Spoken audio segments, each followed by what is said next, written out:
Good morning. I hope you're ready for our next installment on our series on community. Today, I'm wanting to try and paint a little bit of a picture to explain to us or to help us to capture and grasp the idea that community is so much more than just, it's not less than, but it's a lot more than just having good relationships and enjoying one another and finding people that are the same as us and experiencing, amazing chemistry and pleasure and enjoyment. There's nothing wrong with that stuff, but when it comes to God's plan for community, it is so much greater. And that's why you'll even see the little tagline when you can see the screen, which you can't right now, and under the word community of devotion, formation, mission, because those are the outcomes, I believe, of real, rigorous, meaty, strong, biblical community. A few years ago, I had the opportunity to visit and scope out a decommissioned aircraft carrier in San Diego. It's a massive ship. During their time of service, they held about a little bit over 4,000 crew members. And once I kind of got past just the basics of it, which was looking at some of the aircraft models that were still on the actual surface of the plane, and just kind of realizing how much, you couldn't get to see everything, but just looking at some of the stuff underneath the surface, because it doesn't, like that aircraft carrier over there doesn't look like it costs $18 billion, eh? Like you'd wonder, what are you getting for $18 billion? Which is, somebody tell me roughly what that is in rands. Yeah. So I don't know, 360 billion ZAR, it's a lot. It's a lot of money. So obviously there's a lot that goes into it, and it's not just for comfort and pleasure. I remember as I was walking around, actually being increasingly humbled by just how much diversity and complexity there was to actually making not just this vessel run, but helping it to achieve its purpose, which is to, serve and protect and that kind of thing. Now, regardless of what you think of various conflicts, that's not the point. The point, though, of the aircraft carrier is to be able to go into areas and either help bring safety or ensure safety, and to offer, various types of protection. And it just humbled me to think that you've got to, if you've watched the movie Maverick, anyone watch the movie Maverick? Top Gun? Okay, if you haven't, my question is why?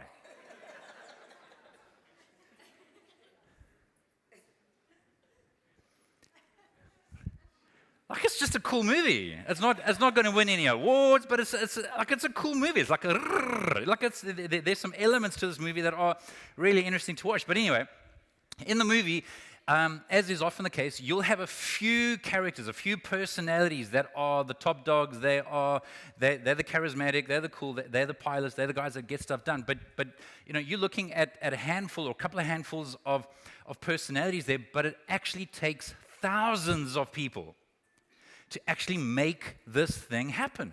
Yeah. And again, this might sound strange, but it was the first time that it struck me that you have massive crews that are catering. Their job in the war is just to cook. Now, that doesn't feel heroic, but you're there empowering and enabling all the other things that are taking place. Yeah. For some people, it's the responsibility of cleaning. Again, it might not feel sexy, and they're not going to make a movie about you. Tom Cruise isn't going to act like, the caretaker or the custodian. But without all these different parts, the medical personnel, there was even a prison on, what do you call it in military? The brig, I think. There was even a prison on this particular ship in case, I guess, people were naughty. But it just struck me as to the enormous diversity of roles that actually go into achieving one mission. The largest aircraft carrier at the moment has a crew of a little bit over 5,500 people. And by the way, that includes these.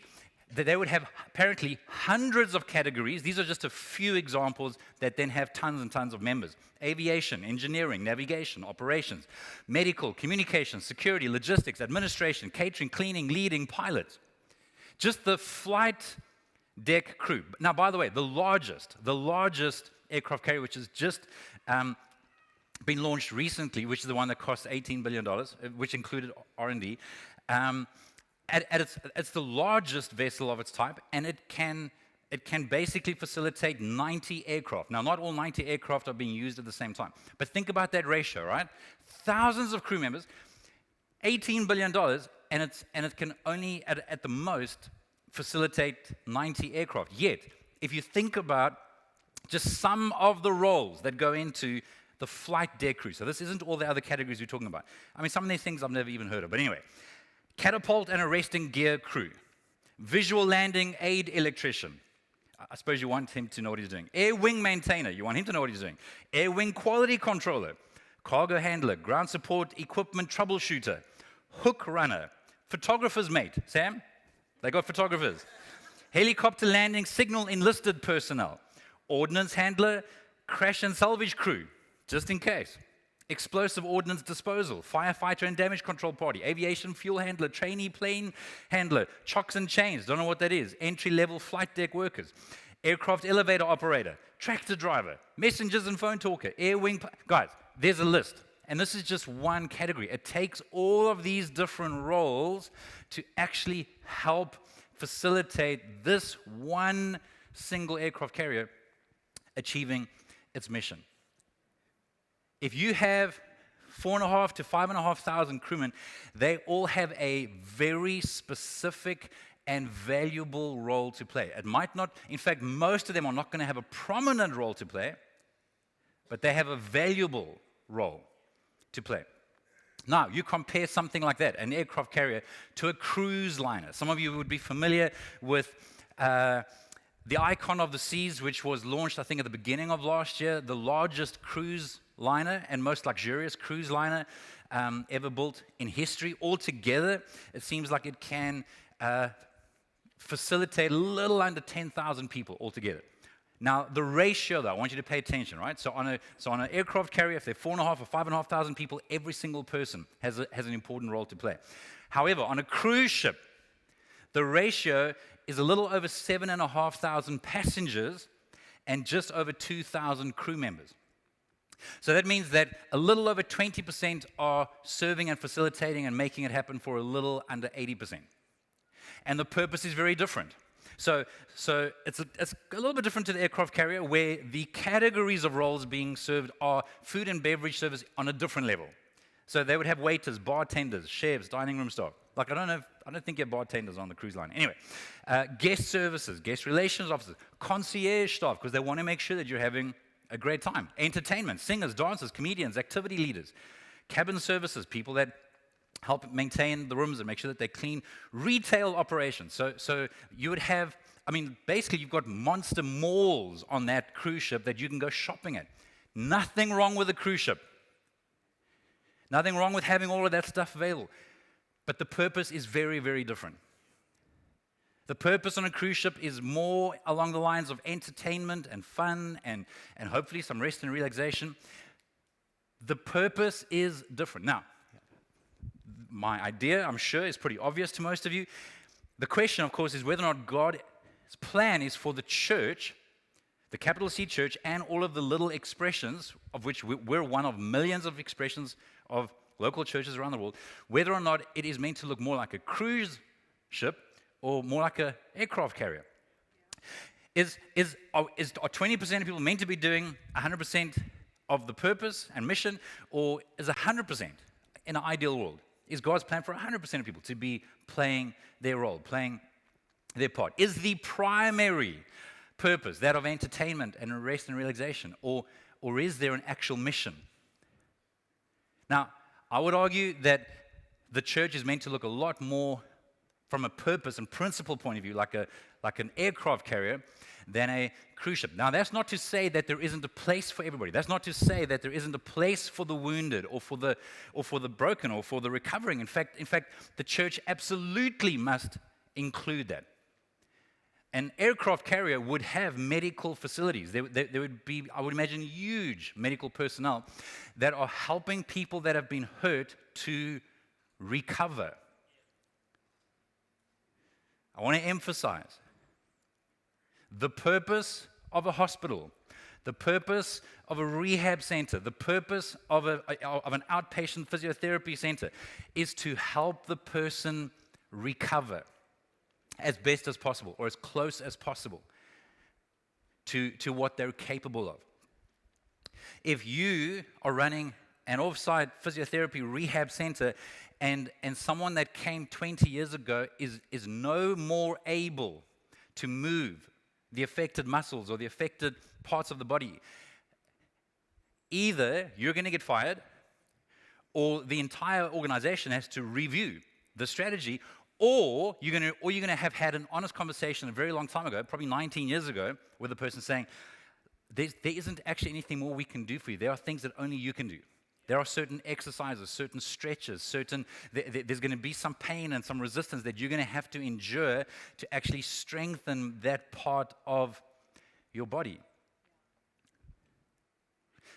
Bring that into a church context, I don't think it's God's plan for someone to come in, which, by the way, just so you know, is actually everybody. Everybody comes to God with baggage, with some kind of brokenness. Just to be clear, it might not look the same, but everyone is coming with something. And it is God's plan for that person over time, slowly but surely, with failures and successes, to slowly strengthen, recover, mature. I don't think it's his plan for someone to be following him for 20 years, but essentially to still look like a 1-year-old 20 times over, where we're just as easily offended. Our attachment to unhealthy things are no different. How I handle prompts towards generosity are exactly the same as what they were at the beginning. How I deal with conflict hasn't changed. Whether or not I think my life is mine or his has not changed in 20 years. Guys, there's something wrong with that picture. Now, that doesn't mean that God loves you any less. I want to be clear. This is not necessarily a salvation issue. In fact, I read this recently, and I love this idea that God has never, please hear this, God has never, ever looked at you and wished you were someone else. That should tell you something. So just to be clear, this isn't a God loves, doesn't love you issue. God loves you as much on what you think is your best day as what he loves you on what you think is your worst day. This is not a love issue. This is not a valued by God issue. This is a response issue. This is a maturity issue. And my argument is that in a Christian community, what in the original language is ecclesia, which is the called out ones, the set apart, people that are following Jesus, that are gathering together to grow together and to be on mission and on purpose, God's plan is that iron is sharpening iron and that we are actually growing together. Ephesians chapter 4, from verse 1 says, "Therefore, I, a prisoner for serving the Lord." This is Paul writing, Paul the apostle. "I beg you to lead a life worthy of your calling, for you have been called by God." Paul is in prison, and he's writing a letter. He's saying, guys, I beg you, live a life worthy of your calling. Like, your calling it's mega. It's worth growing. It's worth surrendering. It's worth submitting. It's worth working through stuff. It's live a life worthy of your calling. You have been called, not by your pastor, not by your mother or your aunt or your sister or your brother or your friend. No. You've been called by God. Amen. And so because you've been called by God, I'm begging you to lead a life worthy of your calling. Now, because he knows that community is going to have problems, challenges, offenses, irritabilities, mistakes, he goes on in verse 2 to say, "Always be humble and gentle. Be patient with each other." He's writing to Christians in the same community. "Making allowance for each other's faults because of your love." Then he goes on to say, make every effort. In other words, this is not a passive thing. No, we actually have to be intentional. Make every effort to keep yourselves united in the Spirit. Not just united around a person or a personality, not just united even, frankly, even around an individual's cause or purpose. No, united in the Spirit. At the end of the day, we are all called to be united. God, what's your agenda? What's your will? What is your way? Help us to recognize it. Help us to get on board with that. Binding yourselves together with peace. For there is one body, one spirit, just as you've been called to one glorious hope for the future. There is one Lord, one faith, and one baptism, one God and Father of all, who is over all, in all, and living through all. He's talking about everything that is one. We are to be united around God, His Spirit. But then he talks about where we are to be divided. So, united and divided. United in spirit, divided in gifting and responsibility. Not divided in a conflict type of way. No. He's deliberately brought about diversity. It goes on in verse 7. However, so all of this is one. However, he has given each one of you a special gift through the generosity of Christ. He's talking to followers of Jesus, just to be clear. This is for people that are in a relationship with God. We have surrendered our lives to Him. We've accepted His free gift of forgiveness. And now we are about responding. God, I want to follow you. I want to figure out what obeying you looks like. One day at a time, one bit at a time. And so in that context, He wants us to realize that He's given us spiritual gifts, special abilities. Or the way the NIV puts it is He's given us a grace. To each one of us, a grace has been given as Christ apportioned it. The reason why the different English translations use different words, so special gift or a spiritual gift or a grace, is because it comes from the Greek word charis, which means grace, free gift, etc. If it's a gift, it's free. If it's a gift, it is by grace. If you've earned it or paid for it, it's not a gift. Then it's a reward. He's not saying, I've given many rewards to all my faithful. No, he's saying, I've given gifts by grace.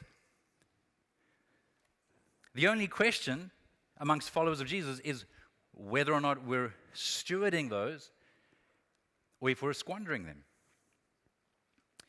This is repeated by Peter in his first letter, recorded 1 Peter 4 verse 10. He says that God has given each of you a gift. Each of you. Again, he's writing to Christians. Each of you a gift. And then here you see that idea again of diversity from His great variety of spiritual gifts.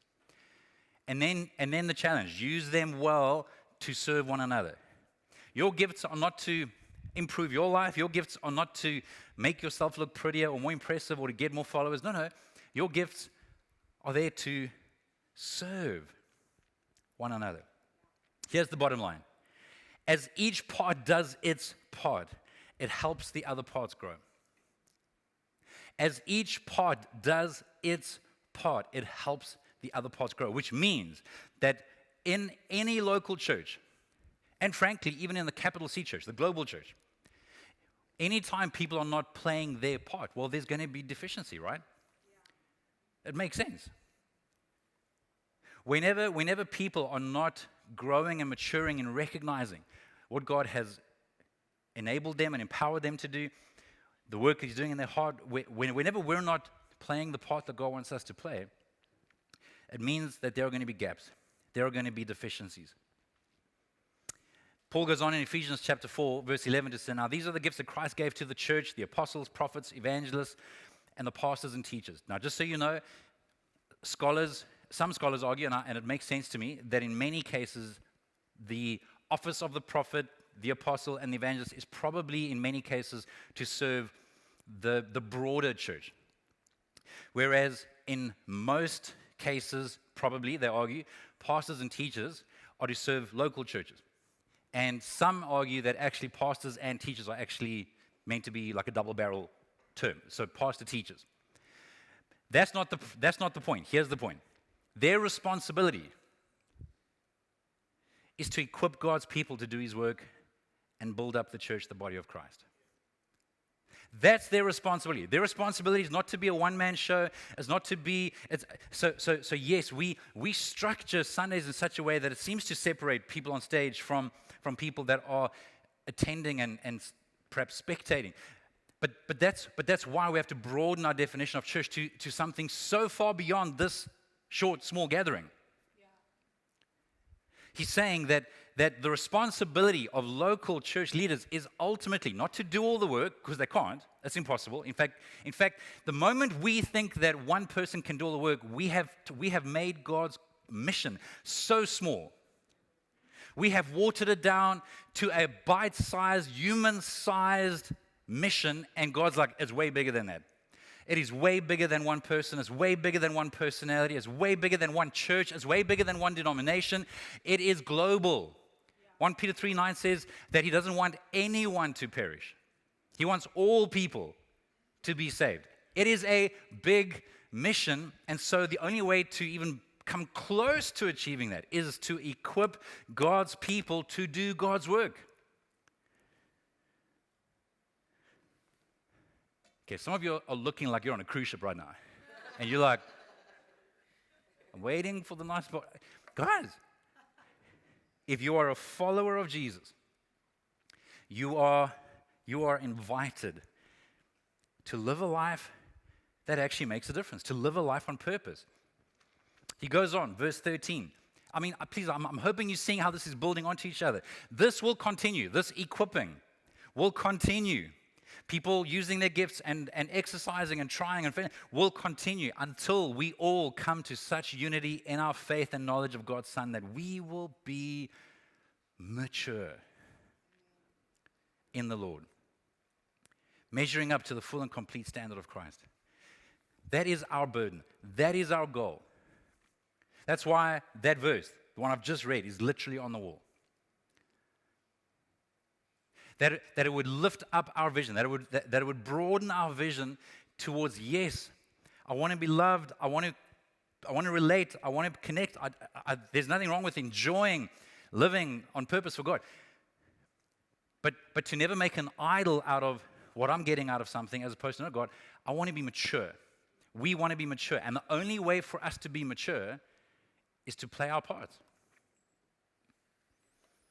And then the last scripture that I'm referring to, and that's on the other wall, is verse 16. He makes, this is Jesus, the whole body fit together perfectly. As each part does its own, I put in the word part. I think the English translators would have been a little bit more clever if they just put in as each part does its own part, it'll help the other parts grow. But instead, they said its own special work. As each part does its own special work, its own part, it helps the other parts grow. Notice that it doesn't just make the other parts comfortable, although I think that that's part of the journey. But if you think that the only purpose of the church is to just make people comfortable for the rest of their lives, I think we are making something cultic out of it. In fact, you might have heard this cliche of how Jesus came to comfort the disturbed and disturb the comfortable. As each part does its own part, it helps the other parts grow so that the whole body, from the youngest to the oldest. I mean, I was talking to some of our folk that attend a morning life group here at the church on a Wednesday, many of which are in their 80s or nearing 80. And I was just marveling. I mean, they were celebrating one of the members' 80th birthday, and like, it's sincere. I was just saying, guys, we're so grateful. Like this. We believe this is part of God's plan, that great-grandparents can encourage grandparents who are encouraging parents who are encouraging kids, young adults, teens. Like it's the whole body. Then you've also got people that are helping look after babies right now and toddlers and children of all. No, look after with the very, very young ones. We don't look after kids and tots. We connect with them and have fun with them and teach and minister, just so you know. It's not easy to do that to a 6-month-old, so we just look after in some of those cases. But the whole body will be healthy and growing and full of love. Guys, if that's not a vision worthy of playing our part, then I don't know what is. Mickey, can I get you to quickly hand out some of these, please? You know what to do with these.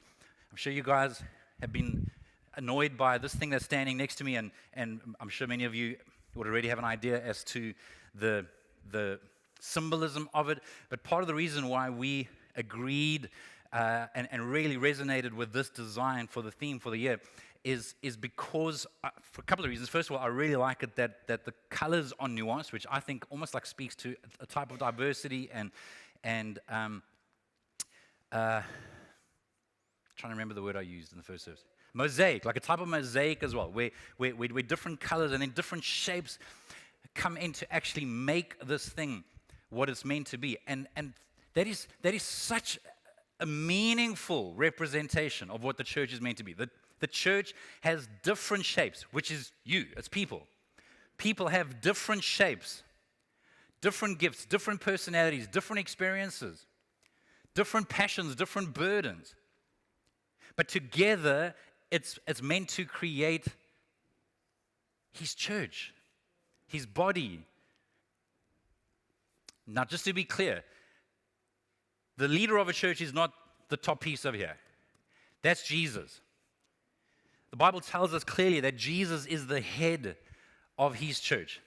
So any leadership within a church, the primary responsibility is to identify, to try and discern what the head is saying for this local community, for this local church.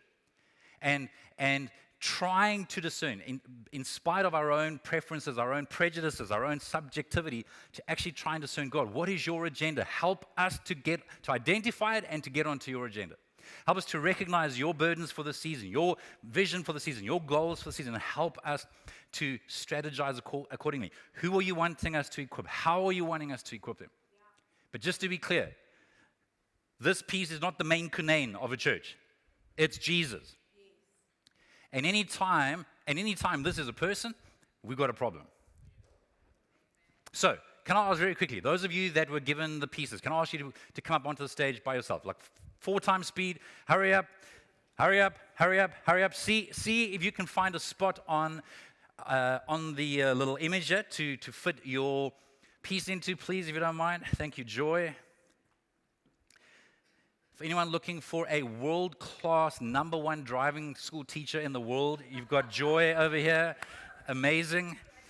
He helped race a pass, guys. So I'm just telling you, the Lord does miracles.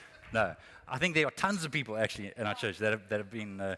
Ryan, he helped Ryan pass. He helped Taylor. Anyway, a bunch of people. Thank you, Rupesh. We're missing a piece. Who's the rebel?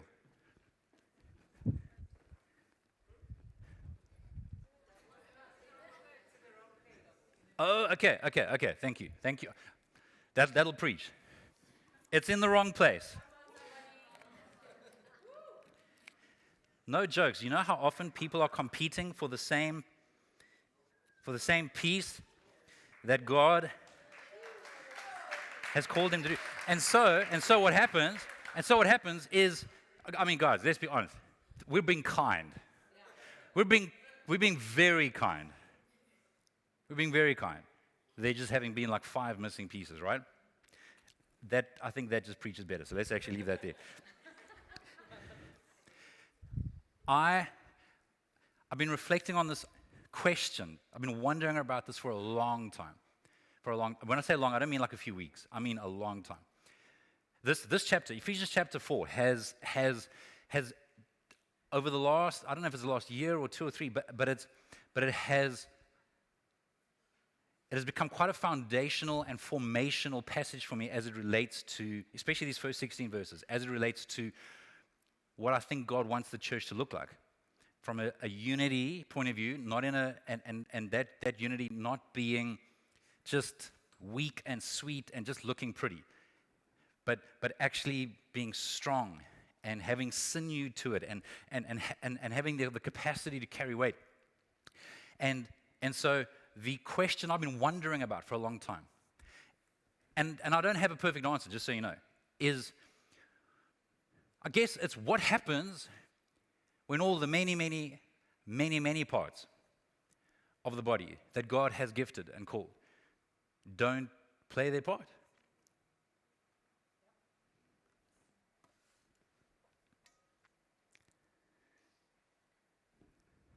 Do you want my opinion?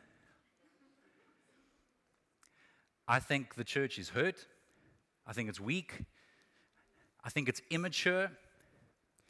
I think the parts that are trying to play their parts and trying to compensate for missing parts can often become exhausted, tired, worn out, burnt out.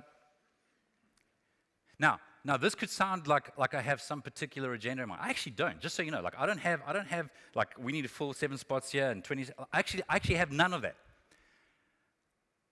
Sincerely, before the Lord, I don't have a single ministry or position in mind. Because also, for me, fulfilling a task that's a part of playing your part. I think our part is so much deeper than just fulfilling a role or a task.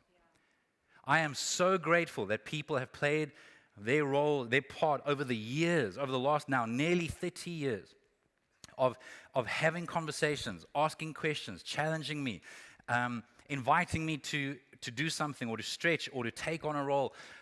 People that have been willing to listen as I've wrestled over faith and doubt and questions and wanted to understand, and who have been able to engage with. People playing their part, people that have been able to confess into, people that have been willing to trust me and confess. I am so grateful for people playing their parts, and a part of that happens to be fulfilling a particular task. So when I'm saying to you that I think that God has called us to something more, it's not because I have some agenda. I'm saying I think that there is a part of what a mature, healthy church looks like that is impossible without an increasing number of people taking responsibility for their role, for their part. Okay. I'm going off on a tangent. Let's try and make this very simple. Those of you that like acrostics, you might have heard of this one as it relates to trying to find our place. It's the acrostic SHAPED, SHAPED. The first is to maybe, over time, consider what might be your spiritual gifts. Okay? Now, that's a whole nother conversation, and I'm not able to do it justice right now, but I'll just give you some examples. And by the way, if you want to go and look this up in Scripture, there are 4 key passages that make reference to spiritual gifts. Ephesians 4, 1 Peter chapter 4, Romans chapter 12, and 1 Corinthians chapter 12 would make reference to some examples of what may be God's special abilities, the gifts that He has given to us. But for example, some people, He's actually given them the ability to do what we call crafts or craftsmanship. So in the first service, I was making reference to Bev, who was able to design and build just incredible sets and decor for our holiday club.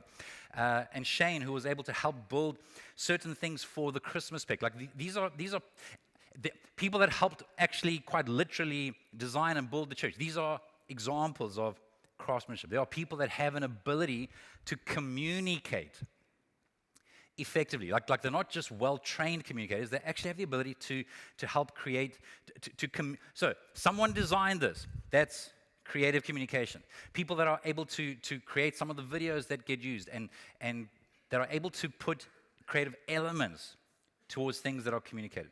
Worship, production, helps is a gift without which no church will survive. This is people who without even really meaning to, are just quite happy to fill gaps. It's like, what's the need? You need me to vacuum? I'll vacuum. You need someone in the kitchen? I'll be in the kitchen. You need someone to clean up? I'll clean up. You need someone to go drive somewhere or pick up something or whatever. Just, hey, what's the gap? And they genuinely are at peace being behind the scenes, not even being known about, and feeling like they're doing it for God. People with the gift of mercy are not just soft-hearted and they're not just easily moved with compassion. They have empathy for people, but they also have the ability to actually bring some life and hope to that person in that situation. Some people have the gift of generosity. Now, all Christians should be appropriately generous, but there are some people with the gift of generosity aren't just asking the question, how much do I have to give, or how much should I give? The question is, God, how much do I need to live on? I want to invest into kingdom and meaningful opportunities. There are people that have the gift of organization. Like they can see chaos and they can bring systems and steps into place. They can maybe someone with this gift would have somewhere along the line seen family hosting and how do kids get registered for kids church or for holiday club, whatever the case is, and they're like, guys, there's a better way to do this.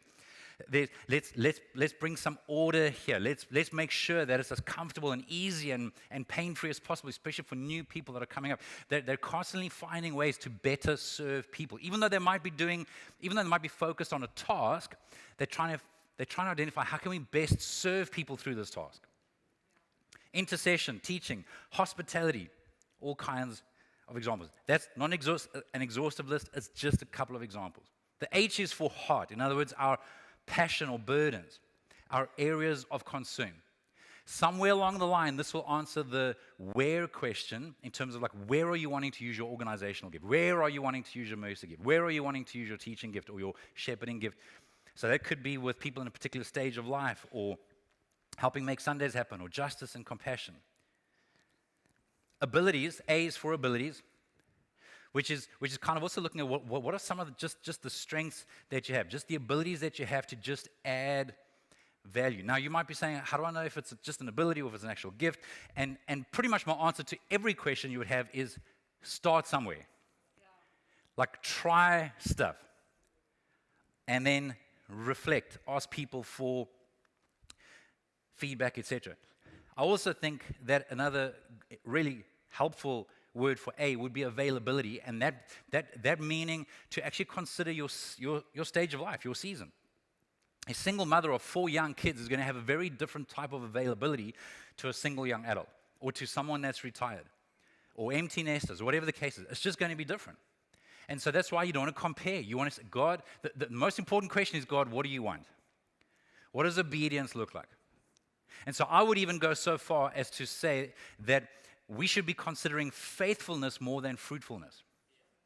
Although I'm going to put some quotation marks into the term fruitfulness, because I think it also depends on who defines fruitfulness.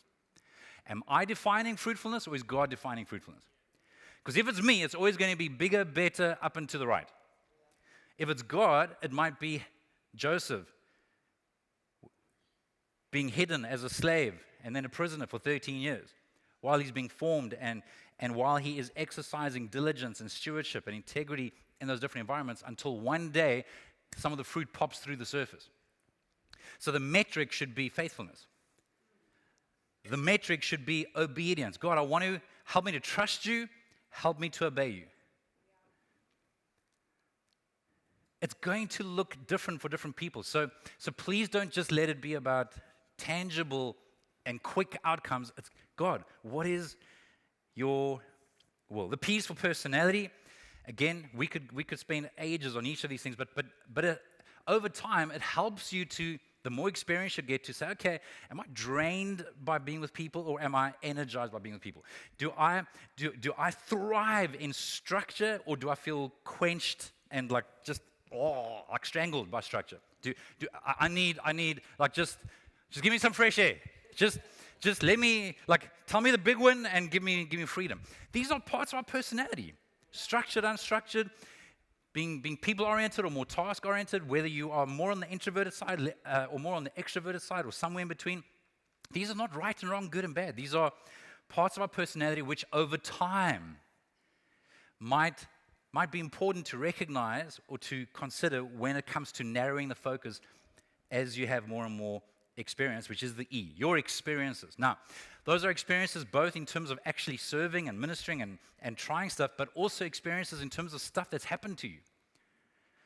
Whether or not it was part of God's plan, every single person here has a story.